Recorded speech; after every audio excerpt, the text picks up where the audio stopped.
Hello बच्चों, आज हम लोग एनसीईआरटी बुक का first chapter chemical reaction and equation start करने जा रहे हैं और ये केमिस्ट्री का फर्स्ट आप बोल सकते हैं फर्स्ट चैप्टर है। ठीक है, तो अब यहाँ पर इस चैप्टर को शुरू करने से पहले हमको अपने दिमाग में एक बात सेट करनी है कि आप लोगों को कॉन्सेप्ट को समझना है, क्योंकि कॉन्सेप्चुअल जो नॉलेज होती है वो लॉन्ग टर्म होती है, आपको बहुत लंबे समय तक याद रहती है। ठीक है, लेकिन अगर आप किसी भी चीज को लर्न करके कुछ समय के लिए तो आप रख सकते हो, बट आफ्टर सम टाइम वो क्या होगा, डिलीट हो जाएगी आपके माइंड से। ठीक है, तो कोशिश ये करिएगा कि चीजों को समझिए और नहीं समझ में आए तो फिर दोबारा से उस चीज को जानने की कोशिश करिए। ठीक है, और कोशिश मेरी यही रहेगी कि मैं चैप्टर वाइज और सीक्वेंस वाइज इस चैप्टर के वीडियोस बनाकर अपलोड करूं, और ये हमारा इस चैप्टर का फर्स्ट वीडियो है जो कि इंट्रोडक्टरी पार्ट है, और इसको आप लोग बहुत ध्यान से देखिए और ज्यादा से ज्यादा इस वीडियो को लाइक और शेयर करिए, जिससे और बच्चे भी इसका बेनिफिट उठा सकें। ठीक है, तो अब हम लोग बहुत ज्यादा टाइम नहीं वेस्ट करते हैं और अपने टॉपिक पर आते हैं। अब सबसे पहली चीज आती है, यहाँ पर एक टर्म दिया है केमिकल, तो हमें समझना होगा कि what is the meaning of chemical. ठीक है, केमिकल का मतलब क्या होता है कि केमिकल एक सब्सटेंस है, यानी कि केमिकल इज अ सब्सटेंस, एक केमिकल सब्सटेंस होता है। कैसा सब्सटेंस होता है? जो यूज किया जाता है, which is used in chemical reaction. Chemical chemicals are those substances which are used in chemical reaction। और साथ ही साथ केमिकल रिएक्शन में यूज होने के साथ साथ या वो क्या होते हैं, फॉर्म इन केमिकल रिएक्शन। बात समझ में आ गई? यानी कि केमिकल, अब आपसे कोई डेफिनेशन पूछे व्हाट आर केमिकल्स, तो आप सिंपली क्या बताएंगे कि chemicals are all those substances which are used in chemical reaction और फॉर्म इन केमिकल रिएक्शन। यानी कि केमिकल रिएक्शन में जो सब्सटेंसेस बनते हैं या यूज किए जाते हैं उस रिएक्शन में, उन सभी को हम लोग क्या बोलते हैं, केमिकल बोलते हैं। बात सबको समझ में आ गई? अब आपके दिमाग में एक क्वेश्चन आएगा कि ये सीआर क्या है, व्हाट इज सीआर। तो एक सीआर तो जानवर होता है जो कि जंगलों में पाया जाता है, बट हम उस जानवर की बात नहीं कर रहे, है ना। यहाँ पे ये जो सीआर है ये किसको इंडिकेट कर रहा है, ये इंडिकेट कर रहा है केमिकल रिएक्शन। ओके, तो अब हम इसे समझते हैं कि केमिकल रिएक्शन क्या होता है। देखिए, बहुत सिंपल लैंग्वेज में अगर मैं आपको बताऊं कि केमिकल रिएक्शन एक प्रोसेस है। क्या है?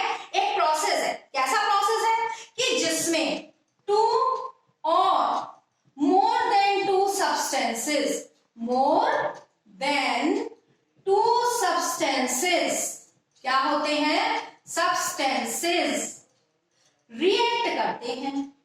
बहुत सिंपल सी बात है कि केमिकल रिएक्शन एक प्रोसेस है जिसमें दो या दो से ज्यादा सब्सटेंसेस रिएक्ट करते हैं, और रिएक्ट करने के बाद क्या करते हैं, फॉर्म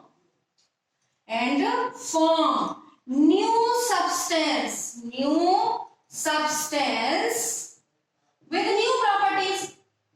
विद न्यू प्रॉपर्टीज।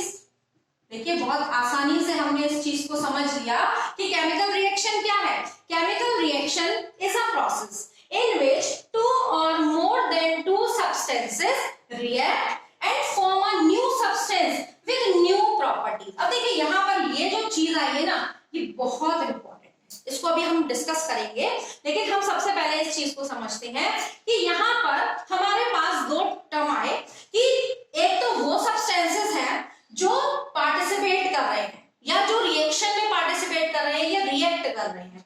तो ऐसे सब्सटेंसेस जो रिएक्ट करते हैं या पार्टिसिपेट करते हैं उन्हें हम लोग नाम देते हैं रिएक्टेंट। बात समझ में आ गई?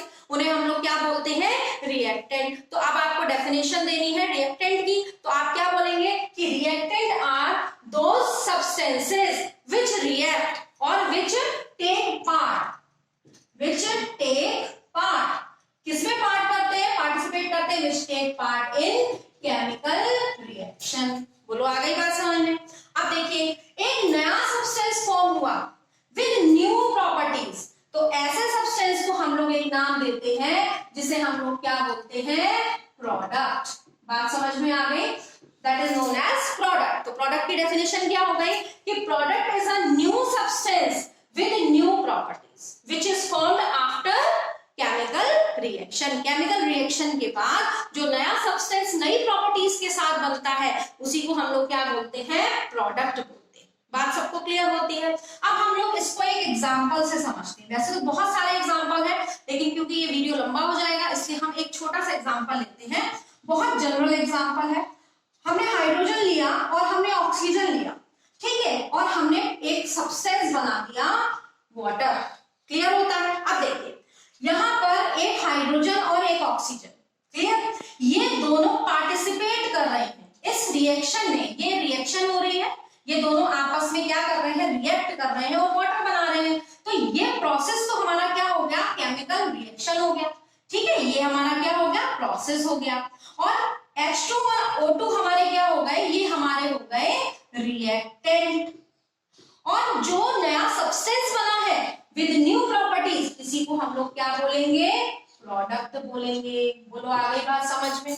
अब देखिए, अब मैं हमने बोला कि विद न्यू प्रॉपर्टीज, मैं बार बार इस बात पे जोर डाल रही हूं कि विद न्यू प्रॉपर्टीज मतलब क्या है कि इसकी कुछ नई प्रॉपर्टीज होंगी जो इनके पास नहीं है। अब हम लोग देखते हैं कि क्या ये सही भी है। तो देखिए जरा, हाइड्रोजन की अगर हम बात करें तो आपको पता है ये गैस है, ऑक्सीजन की बात करें तो ये भी गैस है, लेकिन आप बताइए क्या वाटर गैस है, तो आप बोलोगे नहीं जी ये तो लिक्विड है। क्लियर। तो फेस की बात की जाएगी तो ये डिफरेंस आपको दिखाई दे रहा है कि जो नया प्रोडक्ट बना है ये नई प्रॉपर्टीज के साथ है। दूसरी बात अगर इसके कैरेक्टरिस्टिक की बात की जाए तो हाइड्रोजन आपको पता है सबसे हल्की गैस है ना, साथ ही साथ ये बहुत ज्यादा इनफ्लेमेबल, मतलब बहुत जल्दी आपको पकड़ती है, इसकी कैलोरीफिक वैल्यू बहुत कम होती है, बहुत जल्दी आप पकड़ लेती है। दूसरी चीज क्या होता है, ऑक्सीजन आपको भी पता है सपोर्टर है, किसी भी चीज को कंबशन में सपोर्ट करती है, बर्निंग में हेल्प करती है।